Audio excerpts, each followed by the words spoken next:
Hello all my dear student, welcome to online classes of future IITian। जैसा कि हम लोग जानते हैं कि ये अपना जेईई मेन का क्रैश कोर्स चल रहा है, उसी कड़ी में हम लोगों ने पिछले क्लास तक ज्योमेट्रिक मीन से पहले जो टॉपिक हैं आपके जैसे जीपी की डिफिनीसन और जीपी की प्रॉपर्टीज और उनसे रिलेटेड कुछ बेसिक क्वेश्चंस हम लोगों ने कर लिए हैं। वो बेसिक क्वेश्चंस आपके लिए इम्पॉर्टेंट हैं। अगर आप वो क्लास नहीं देखे हैं तो आप हमारे यूट्यूब चैनल पे जाके और उसको ज़रूर देखिए, ठीक है ना, क्योंकि ये क्लासेस कंटिन्यूएशन में ऐसा हो सकता है कि आपको कोई कंसेप्ट देखने में अगर प्रॉब्लम होती है तो आप पिछला क्लास ज़रूर देखें। आज की क्लास में हम लोग मेनली पढ़ेंगे ज्योमेट्रिक मीन से रिलेटेड आपके कंसेप्ट और उस पर बेस्ड क्वेश्चंस। तो सबसे पहली आप हेडिंग लिखेंगे ज्योमेट्रिक मीन, ठीक है ना। तो ज्योमेट्रिक मीन क्या होता है? ज्योमेट्रिक मीन में जाने से पहले हम आपको अर्थमेटिक मीन एक बार रिकॉल कराना चाहते हैं। जैसा कि हमने आपको बताया था कि अगर 3 नंबर्स आपके एपी फॉर्म करते हैं तो मिड वाले नंबर्स को हम लोग क्या बोलते थे? Arithmetic mean of other two. Similar logic से यहाँ पे अगर 3 नंबर्स जीपी फॉर्म करते हैं then middle one is called geometric mean of other two. एक चीज़ और ध्यान रखिए कि ज्योमेट्रिक मीन्स जो कंसेप्ट है defined only for positive numbers. जैसे अगर आपको 2 और 18 दो नंबर्स दिए जाते हैं तो ज्योमेट्रिक मीन 6 आएगा, क्योंकि आप 2 और 18 के बीच का जो नंबर है 6 आप फाइंड आउट करोगे तभी 2, 6 और 18 जीपी फॉर्म करेंगे। एक चीज़ याद रखिएगा, नेगेटिव नंबर्स के भी कई सारे बुक्स में ज्योमेट्रिक मीन दिया रहता है, लेकिन वैसे वो क्वेश्चन कभी पूछा नहीं जाता है ना, क्योंकि geometric mean is only defined for positive numbers. तो ये चीज़ हम लोग अपने डिफिनीसन में ही लिखते हुए चलेंगे। तो सबसे पहली डिफिनीसन है, आप लोग लिखो इसी तरह से, if A comma B comma C are positive and are in GP, then B is called geometric mean of A and C, है ना। जैसे कि हमने बताया कि if 3 numbers are positive and are in GP then middle one is called geometric mean of other two। उसी logic से आप ए बी सी अगर 3 पॉजिटिव नंबर्स हैं और ये जीपी फॉर्म कर रहे हैं तो बी को हम लोग ए और सी का ज्योमेट्रिक मीन लिखेंगे। और चूंकि हम लोग जानते हैं since B square equal to A C, क्योंकि जीपी में है, तो डायरेक्टली आप कह सकते हो that is geometric mean of, geometric mean को शॉर्ट फॉर्म में हम लोग जीएम लिखते हैं। A and C is square root of A C. ये हो गया आपका तो डेफिनेशन। एक चीज़ और ध्यान रखिए कि जैसे हम लोगों ने 2 नंबर्स के बीच में n अर्थमेटिक मीन इंसर्ट किया है और अगर रिजल्टिंग सीक्वेंस आपका अर्थमेटिक प्रोग्रेशन में आता था तो हम उन सर्टेन नंबर को अर्थमेटिक मीन्स कहते थे। उसी लॉजिक से आप अगर 2 नंबर्स a और b दिए हैं और उनके बीच का कोई आपने n नंबर्स इंसर्ट किए सच दैट पूरा अगर सीक्वेंस आपका जीपी फॉर्म करें तो उसको हम लोग कहते हैं ज्योमेट्रिक मीन्स। तो अगला अपना जो हेडिंग है वो यही है कि n arithmetic means between 2 numbers, ठीक है ना। तो लिखिए अगला heading, n arithmetic means between 2 numbers, sorry n geometric mean. हम लोग ए पी पढ़ चुके हैं, अब हम लोग जी पी पढ़ रहे हैं, तो ज्योमेट्रिक मीन के बारे में आप लिखना n geometric means between 2 numbers, है ना। और नंबर्स मान लीजिए ए और बी है, ठीक है। तो लॉजिक क्या है कि अगर हम नंबर्स इंसर्ट करते हैं और ए और बी के साथ साथ वो नंबर्स अगर एक नया जीपी फॉर्म करें तो इंसर्टेड नंबर्स को हम लोग जीएम्स कहेंगे। जैसे यहाँ पे क्या करते हैं, लिखिए late G1 G2 G3 up to Gn, है ना, are n GMs between A and B. यहाँ तक हो गया। ये सिमिलर लॉजिक से है, कोई नई चीज़ नहीं है ना, तो इसके लिए आपको परेशान होने की ज़रूरत बिल्कुल नहीं है। दैट इज हेंस आप कह सकते हो कि ए comma G1 comma G2 comma G3, है ना, up to Gn comma B are in, ये क्या फॉर्म करेंगे? जीपी, है ना। अगर ये AM होते तो AP फॉर्म करते, GM होते तो GP फॉर्म कर रहे हैं। उसी तरह से HP में हम लोग पढ़ेंगे, अगर ये अर्थमेटिक प्रोग्रेशन, ज्योमेट्रिक प्रोग्रेशन और हार्मोनिक प्रोग्रेशन, अगर ये हार्मोनिक प्रोग्रेशन में होंगे तो HM फॉर्म करेंगे। ठीक है, तो यहाँ तक हो गया। अब देखो ध्यान से कि ये जो नंबर्स हैं टोटल कितने हैं, तो n हमने इंसर्ट किए, 2 ऑलरेडी दिए थे, इसका मतलब n+2 हो गए। तो here B is n+2 a term. ठीक है, तो और R को अगर मान लेते हैं common ratio, let R be common ratio. अब सवाल ये उठता है कि ये कॉमन रेशियो मान क्यों रहे हैं, क्या लॉजिक है ना, ऐसा क्या पड़ गया कि हमें कॉमन रेशियो की वैल्यू निकालनी पड़ी। क्या बिना कॉमन रेशियो के ये क्वेश्चन हम लोग नहीं कर सकते, तो उसका आंसर है नहीं। अगर आपको पहला टर्म और लास्ट टर्म दिया है तो पहले हमें ये देखना होगा कि किस कॉमन रेशियो से हम बार बार मल्टीप्लाई करते जा रहे हैं।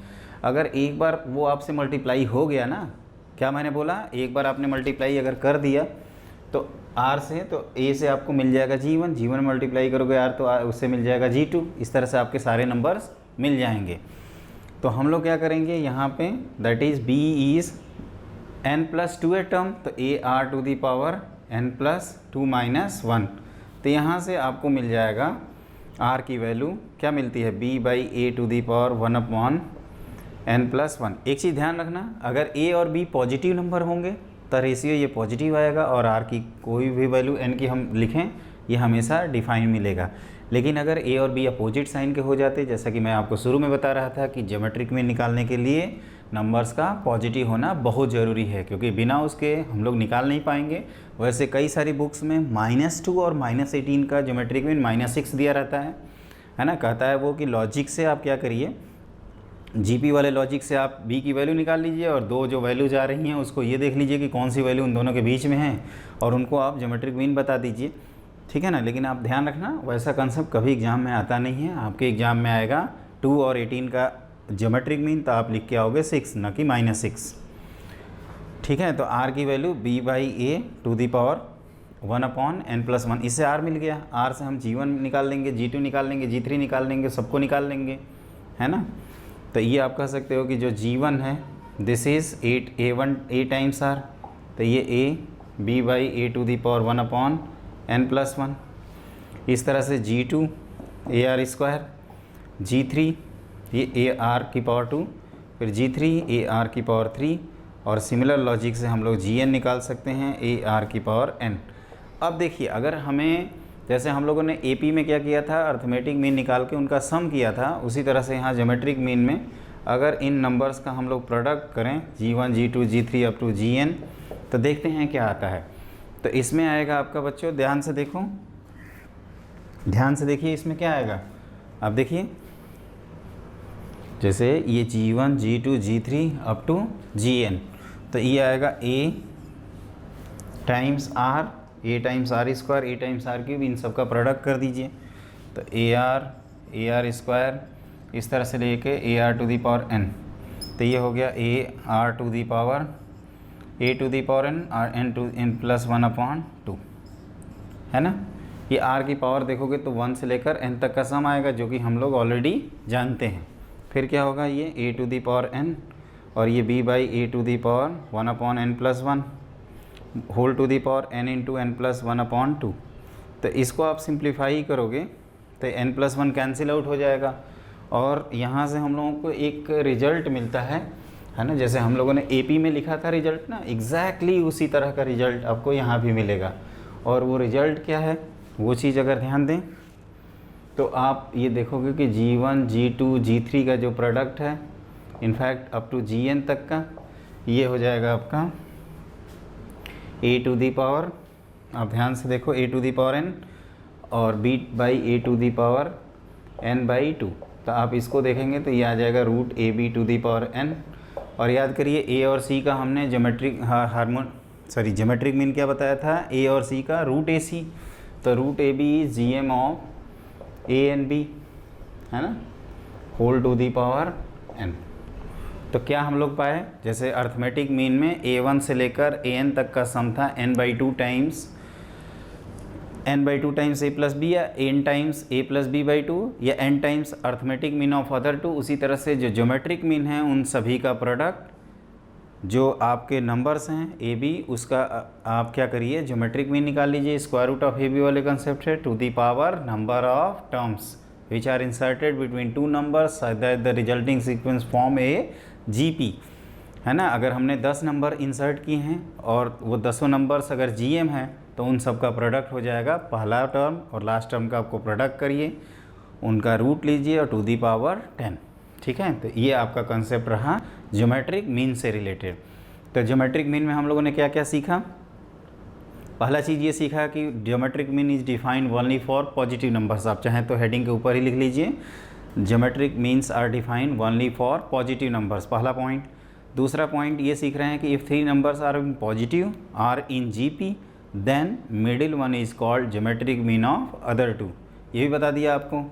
फिर आपको बताया था कि जैसे आपने एपी में n नंबर्स इंसर्ट करके रिजल्टिंग सीक्वेंस को आपने जैसे कहा था कि अगर रिजल्टिंग सीक्वेंस एपी है तो नंबर्स भी आपके अर्थमेटिक मीन्स होंगे। उसी लॉजिक से अगर आपको 2 नंबर्स दिए जाते हैं और अगर आपने नंबर्स को इंसर्ट किया और रिजल्टिंग सीक्वेंस अगर आपका जीपी फॉर्म हो गया देन ओवरऑल जो नंबर्स हैं उनको हम लोग ज्योमेट्रिक मीन्स कहते हैं।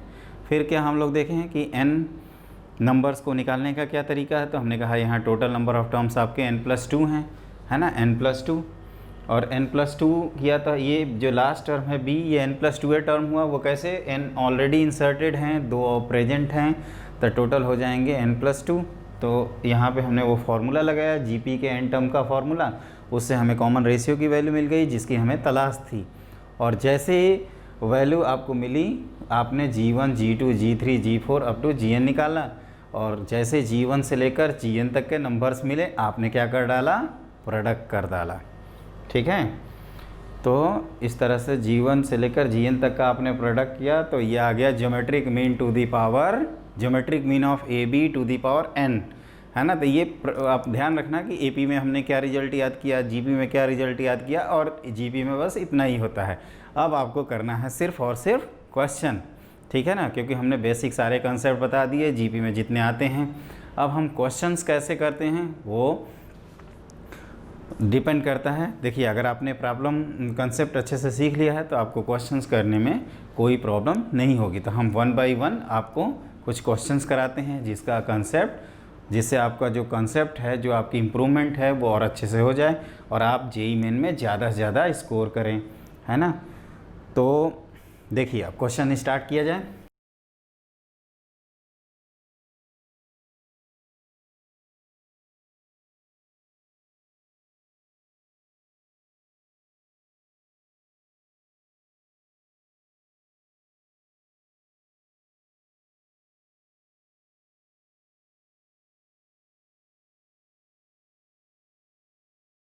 If sum of two numbers a and b is equal to, क्या बोला हमने, if sum of two numbers a and b is n times their gms, मतलब a और b अगर 2 नंबर्स हैं तो उनका जो सम है, मतलब a प्लस बी की वैल्यू कह रहे हैं कि ये n टाइम्स gm, मतलब square root of A B के अगर इक्वल है, then so that a is to be equal to n plus square root of n square minus 4 whole divided by इस two n minus square root of n square minus 4।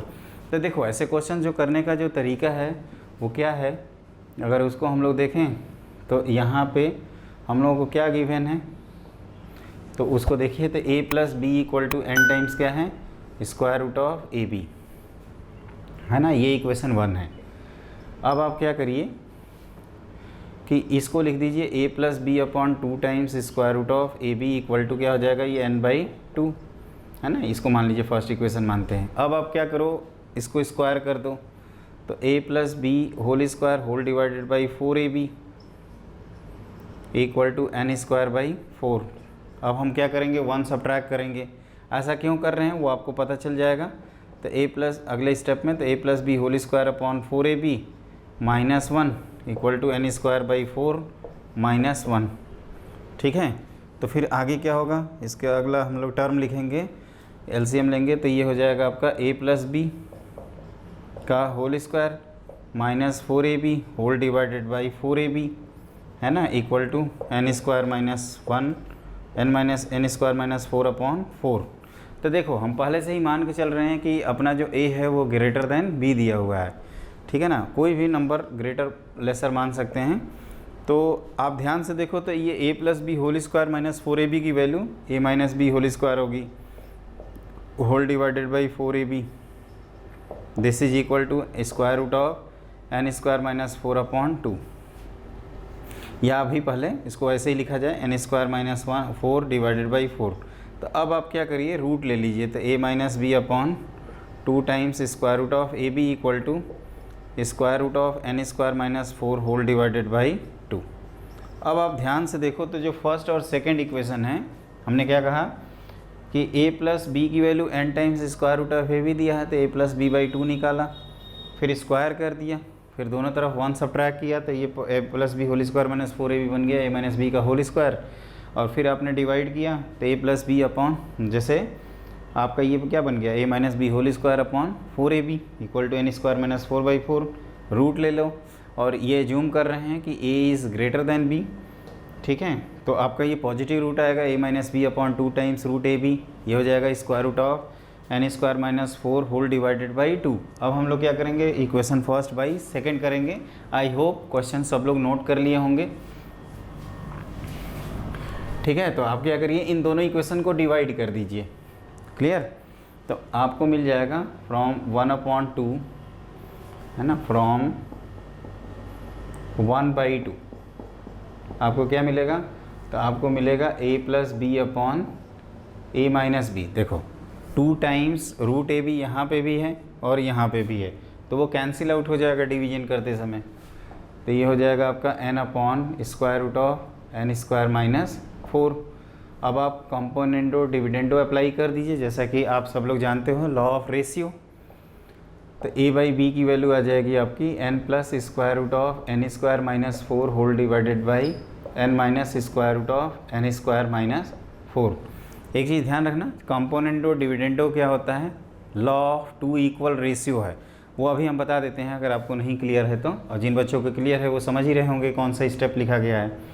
तो इस question में कहा जा रहा था कि जो a और b का जो सम है वो n times their geometric means है, तो नंबर्स का रेशियो प्रूव करो। तो हमने ये जो मैनिपुलेशन स्टेप्स है ना, इसको ध्यान रखना, इसमें टाइम बहुत बचता है, अगर आप इसको ध्यान रखोगे तो बहुत टाइम सेव होगा, है ना, वो आपको एहसास होगा। अगर आप किसी दूसरे मेथड से करोगे तो नो डाउट थोड़ा बहुत टाइम लग जाएगा, तो उसको अवॉइड करने के लिए मैंने आपको ये बता दिया कि a plus B upon 2 times root a b लाना है, राइट साइड में चाहे कुछ भी हो, स्क्वायर करना है, 1 सब्ट्रैक्ट करना है दोनों तरफ, लेफ्ट साइड में ऑलरेडी a माइनस बी का होल स्क्वायर बन जाएगा न्यूमरेटर में, फिर रूट लेना है, फिर डिवाइड करना है, कंपोनेंटो डिविडेंडो लगाना है, और कुछ भी नहीं करना है, ठीक है। तो ये हो गया आपका क्वेश्चन का सॉल्यूशन।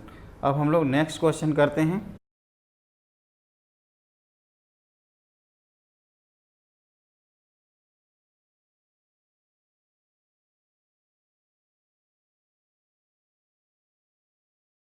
देखिए अगला क्वेश्चन ये है कि आपको 3 numbers a b c G P में दिए हुए हैं, और x और y if x is arithmetic mean of a and b, मतलब पहले 2 नंबर्स का अगर अर्थमेटिक मीन x है, सेकंड और थर्ड नंबर का जो अर्थमेटिक मीन है अगर y है, तो आप 1/x प्लस 1/y की वैल्यू 2/b प्रूव करो पहला पार्ट में, और दूसरे पार्ट में a/x प्लस c/y की वैल्यू 2 प्रूव करो। एक चीज़ ध्यान रखना, एग्ज़ाम ऑब्जेक्टिव होता है, क्वेश्चन सब्जेक्टिव है, इसका मतलब ये नहीं कि सब्जेक्टिव हमें नहीं सीखना है। अगर कंसेप्ट अंडरस्टैंडिंग करनी है, अगर आपको सब्जेक्ट सीखना है, तो सब्जेक्टिव क्वेश्चन सीखने का बहुत अच्छा ऑप्शन होता है, उससे आपको नॉलेज आपकी स्ट्रॉन्ग होती है।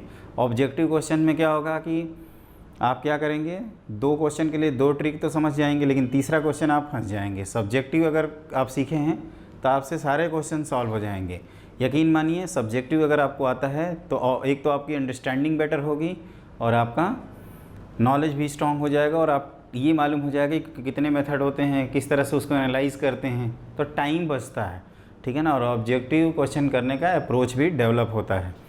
तो हम लोग क्या करेंगे यहाँ पे, जैसा कि हमने आपको बताया है कि ये ए बी सी क्या है, जी पी में है, तो लेट ए की वैल्यू ए ही लिख देते हैं, और बी अपना ए आर है, और सी ए आर स्क्वायर है, जहाँ पे आर कॉमन रेशियो है ना।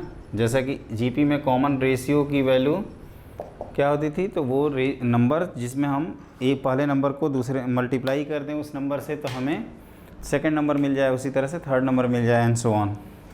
तो अब क्या करेंगे, 1/x। अब x की वैल्यू निकालें तो x क्या है, a और b का अर्थमेटिक मीन। अर्थमेटिक मीन क्या पढ़े थे, a और b का a+b/2। a और c का पढ़े थे a+c/2, तो उसी लॉजिक से a और b का होता है a+b/2।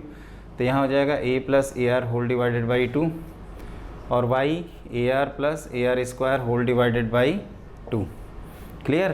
तो आप ध्यान से देखो, आपको 1/x निकालना है, तो 1/x + 1/y करोगे तो this is 2/a times 1+r, और यहाँ 2/ar टाइम्स 1+r।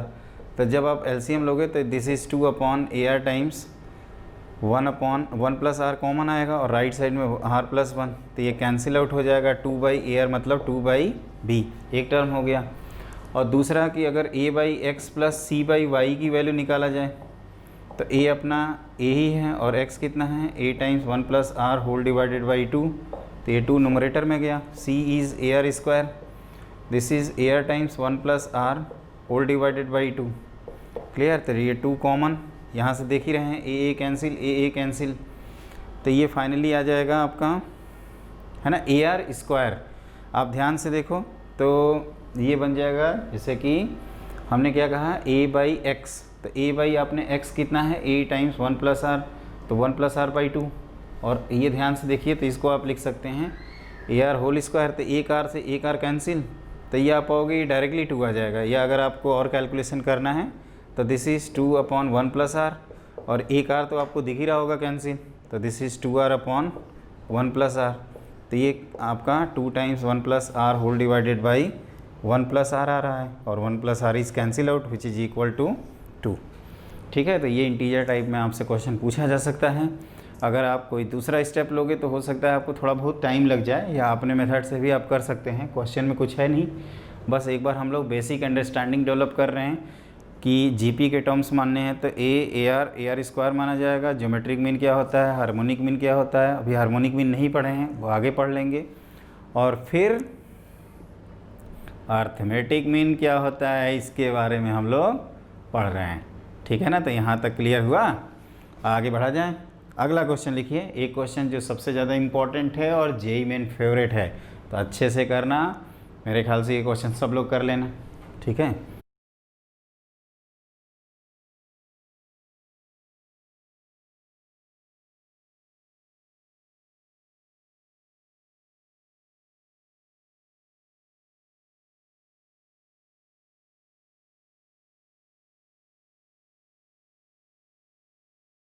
जो अगला क्वेश्चन है इसमें ये गिवन है कि द सम ऑफ 3 नंबर्स जो जीपी फॉर्म कर रहे हैं उनका सम है 56। अगर हम जैसे मान लीजिए 3 नंबर्स जो जीपी फॉर्म कर रहे हैं वो ar² हैं। अब कह रहा है कि पहले नंबर से अगर आपने 1 सब्ट्रैक्ट किया, दूसरे से 7 सब्ट्रैक्ट किया, तीसरे से 21 सब्ट्रैक्ट किया, तो जो नया सीक्वेंस है वो AP बन जा रहा है। तो आप उन नंबर्स को निकालो। ठीक है ना, ये है क्वेश्चंस आप नोट करिए। मेरे ख्याल से ये आप सबसे पहले अटैम्प्ट कर लीजिए, है ना। एक बार अटैम्प्ट करने के बाद ये आपसे हो भी जाएगा। एक बार हम लोग कंसेप्ट रिकॉल कर रहे हैं, रिवाइज कर रहे हैं प्रॉपर सिलेबस को, तो इसमें क्या होगा, नंबर्स को जब जीपी, हमने आपको ये भी बताया था कि जब प्रोडक्ट के अलावा जब क्वेश्चन हो और आपको 3 टर्म्स एज्यूम करना हो, तो कैलकुलेशन ईजी करने के लिए आप उसको ar² मान सकते हैं। तो लेट द 3 नंबर्स आर, क्या माना जाए, ar और ar²। ठीक है, तो आपको क्या गिवन है, तो इनका सम गिवन है a + ar + ar² की वैल्यू 56 के इक्वल है, स्टेप नंबर 1। फिर आपको ये गिवन है कि a - 1 ar - 7, है ना, और ar² - 21 आर इन AP। तो AP में आप क्या जानते हो कि जो इन दोनों का सम है फर्स्ट और थर्ड का, वो सेकंड के 2 टाइम्स के इक्वल हो जाएगा। तो 2 टाइम्स ar - 7 की वैल्यू हम लोग क्या लिख सकते हैं, a - 1, और यहाँ ar² - 21। यहाँ तक क्लियर हुआ। अब आप ध्यान से देखो, तो a के जो जितने टर्म हैं अगर उनको एक तरफ ले जाएं तो 1 + r² - 2r, और ये हो जाएगा 21 + 1 22, और इधर 14, तो ये आएगा 8। ठीक है, ये आपका इक्वेशन नंबर 2 है। आप इन दोनों को सब्ट्रैक्ट डिवाइड कर दीजिए तो फ्रॉम 1/2 आपको r की वैल्यू मिल जाएगी। तो ये फर्स्ट इक्वेशन से a कॉमन 1 + r² और सेकंड इक्वेशन से a कॉमन 1 + r² - 2r = 7 आ जाएगा। a कैंसिल ही हो गया तो 1 + r की वैल्यू मिल गई 7 + 7r² - 14r। ठीक है, यहाँ तक क्लियर हो गया। तो ये हो गया 6r² - 15r + 6 = 0। तो इसको लिख सकते हैं हम लोग 2r² - 5r + 2 = 0। 3 से कैंसिल आउट किया तो r की दो वैल्यूज आ रही हैं 2 और 1/2। क्लियर। तो क्या किया है हमने, सिंपली एक कैलकुलेशन, जैसे देखिए ध्यान से, अगर आपको 3 नंबर्स को जीपी में मानना है तो आप AR² मानोगे। क्या बोला मैंने, अगर 3 नंबर्स को जीपी में मानना होगा तो हम लोग AR² माना। फिर आपसे कहा जा रहा है कि अगर आप 1, 7 और 21 सब्ट्रैक्ट कर रहे हो तो आपका जो रिजल्टिंग सीक्वेंस है वो AP बन जा रहा है। तो 1 सब्ट्रैक्ट करोगे A में से तो क्या हो जाएगा A - 1, AR में से 7 सब्ट्रैक्ट करोगे तो ये हो जाएगा AR - 7 AR² - 21। ये AP फॉर्म कर रहा है। तो 2 टाइम्स ऑफ AR - 7 = फर्स्ट और लास्ट टर्म का सम। तो यहाँ से आपको ध्यान से देखिए, A यहाँ कॉमन लेंगे तो 1 + r² और इधर से -2r और इसकी वैल्यू ये 22 और ये हो गया 14, तो 8 आ जाएगी। डिवाइड करेंगे तो 1 + r + r² upon 1 + r² - 2r की वैल्यू 7।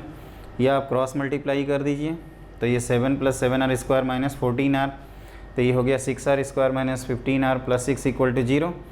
3 से कैंसिल आउट किया तो this is 2, this is 5, this is 2। फिर r की क्वाड्रेटिक इक्वेशन से वैल्यू पुट करेंगे तो 2 और 1/2 आएगी। जैसा कि आप लोग जानते हो, आप प्रॉपरली सॉल्व भी कर सकते हैं। अब देखिए, अब क्वेश्चन तो आप सब लोग नोट कर ही लिए होंगे। तो यहाँ पे 2 केस बन गए हैं। अगर हम r की वैल्यू एक बार 2 लेते हैं और एक बार 1/2 लिखा जाएगा। ठीक है, तो देखो फ्रॉम 1, अगर हम केस 1 मानते हैं कि r की वैल्यू अगर 2 लेते हैं तो a टाइम्स 1 + 2 + 2² = 56। ठीक है, तो आप ध्यान से देखो तो 2² हो गया आपका 4 + 2 6 + 1 7, तो a की वैल्यू आ जाएगी 8। तो आपके जो जीपी के टर्म्स हैं वो आ जाएंगे 8, 8 2 जा 16 और 16 2 जा 32। आप ध्यान से देखो तो क्या इनका सम 56 है, तो yes it is equal to 56। और r की वैल्यू अगर 1/2 लेते हैं और एक बार सब्ट्रैक्ट भी कर दें तो जैसे हमने बताया था कि AP क्या बनेगा, तो इसमें से 1 सब्ट्रैक्ट करोगे तो 7, इसमें से 7 सब्ट्रैक्ट करोगे तो 9 और इसमें से 21 सब्ट्रैक्ट करोगे तो 11। ये भी सही है। और अगर r की वैल्यू 2 लें तो a टाइम्स 1 + 1/2 + 1/4, ठीक है, = 56। तो आप ध्यान से देखो, यहाँ से भी आपको मिल जाएगा। ये कितना आएगा, ये LCM लेंगे 1 + r + r²। r की वैल्यू अगर 1/2 लें तो ये LCM आ रहा है, नीचे LCM 4 और ऊपर 4 + 2 6 + 1 7। तो यहाँ पे लिखेंगे 56, तो ये कैंसिल हो जाएगा 8, तो a की वैल्यू आ जाएगी 32। तो आपका जो GP है वो 32, फिर आपका 32 के बाद दूसरा क्या होगा 16 और फिर 8। इनका भी सम आपका कितना आ रहा है, इनका भी सम आपका 56 आ रहा है। ठीक है, तो आपको पेशेंस दिखाना है। नंबर्स आपके सेम हैं, इंक्रीजिंग ऑर्डर और डिक्रीजिंग ऑर्डर। एक चीज़ ध्यान रखना, अगर यहीं आपका इंक्रीजिंग जीपी कह दिया जाए तो जैसा कि मैं आपको शुरू में बता रहा था कि इंक्रीजिंग जीपी का मतलब जब हम जीपी के टर्म्स को नंबर लाइन पे प्लेस करें तो वो इंक्रीजिंग ऑर्डर में प्लेस हो जाएं। तो वो वैल्यू तभी आ सकती है जब r की वैल्यू आपकी > 1 के इक्वल आ गई। तो बच्चों, आज हम लोगों ने मेनली ज्योमेट्रिक प्रोग्रेशन और में geometric mean, product of n geometric mean, insertion of n geometric mean between 2 numbers, geometric mean defined only for positive real numbers, और लास्टली हम लोगों ने क्या पढ़ा है, इस पे बेस्ड कुछ क्वेश्चन किए जो आपके कंसेप्ट बिल्डर थे। 2 क्वेश्चन तो आपको ज्योमेट्रिक मीन से रिलेटेड मिले। ये जो मैंने लास्ट क्वेश्चन कराया है ये हम लोग ज्योमेट्रिक प्रोग्रेशन पढ़े थे। तो एक बार कंसेप्ट को रिवाइज करने के लिए हमने आपको ये क्वेश्चंस बताया। तो एक चीज़ आप ध्यान रखिएगा, ये हम जेई मेन का आपके लिए क्लास चला रहे हैं। अगर कोई बच्चा 11th का ये क्लास देख रहा हो तो उसको हो सकता है ये स्पीड थोड़ी फास्ट दिखे, तो आप उनके लिए परेशान मत हो। हमारे चैनल को आप सब्सक्राइब कर लीजिए और बेल आइकन को दबा दीजिए, जिससे जब हम कुछ दिन में 11th की जब क्लासेज स्टार्ट करेंगे तो वो एकदम जैसे आप पढ़ते हो ना बेसिक से, starting from grass root level to advance level सारा चीज़ कवर कराया जाएगा। तो उसके लिए आप निश्चिंत रहिए। और एक चीज़ और इन्फॉर्मेशन देनी थी आप सबको कि जो हमारा जो असाइनमेंट्स हैं वो जो भी हम चैप्टर स्टार्ट करते हैं उसके पहले लेक्चर में रहता है, ठीक है ना। हम कुछ दिन बाद ये कोशिश करेंगे कि हम आपको डीपीपी देते रहें, जैसे डेली प्रैक्टिस प्रॉब्लम एक क्लास हुआ उसके बेस्ड कंसेप्ट। लेकिन अभी ये जेईई मेन का क्रैश कोर्स है, जैसा कि आप लोग जानते हो कि इसमें बहुत सारे टॉपिक होते हैं जो हमें कवर करने हैं, है ना। हम डीपीपी के थ्रू 50 दिन में रिवाइज़ तो नहीं कर सकते क्योंकि टॉपिक हैं बहुत सारे। तो यहाँ और जेईई मेन का अगर हम प्रिपरेशन कर रहे हैं और हमें बेसिक थोड़ा सा भी आइडिया है तो आपको ये भी पता होगा कि क्वेश्चन मिक्स टाइप के आते हैं, और आपको मिक्स टाइप के मतलब कनेक्टेड टाइप के क्वेश्चंस भी आने चाहिए। इसलिए जो इस समय डीपीपी दी जा रही है वो हर लेक्चर के, जैसे हम सीक्वेंस एंड प्रोग्रेशन वाला जो टॉपिक है जिसको सीक्वेंस सीरीज आप कहते हो, इसके पहले लेक्चर में हम डीपीपी ऑलरेडी अपलोड कर चुके हैं, ठीक है। तो आपको ये बात ध्यान रखनी होगी। और आपके कुछ ही दिन में लाइव क्लासेज स्टार्ट हो जाएंगी, उसके लिए भी आपके पास नोटिफिकेशन जाए इसके लिए हमारे चैनल को सब्सक्राइब करना होगा। और सबसे इम्पॉर्टेंट तो एक फैक्टर हम भूल ही गए कि आपकी ये जो क्लासेज हैं JEE main revision class crash course JEE main 2020, ये फ्री ऑफ कॉस्ट हैं। इसके लिए आपको कोई भी पैसा नहीं देना है। तो आप बेहिचक हमसे जुड़िए और अपने डाउट पूछिए। आप जो नीचे दिए हुए कमेंट बॉक्स में आप अपने सजेशन भी लिख सकते हैं, कोई डाउट भी पूछ सकते हैं, उसको हम टाइम टू टाइम आंसर करते रहेंगे। तो आज की क्लास के लिए बस इतना ही। Thank you so much. Okay.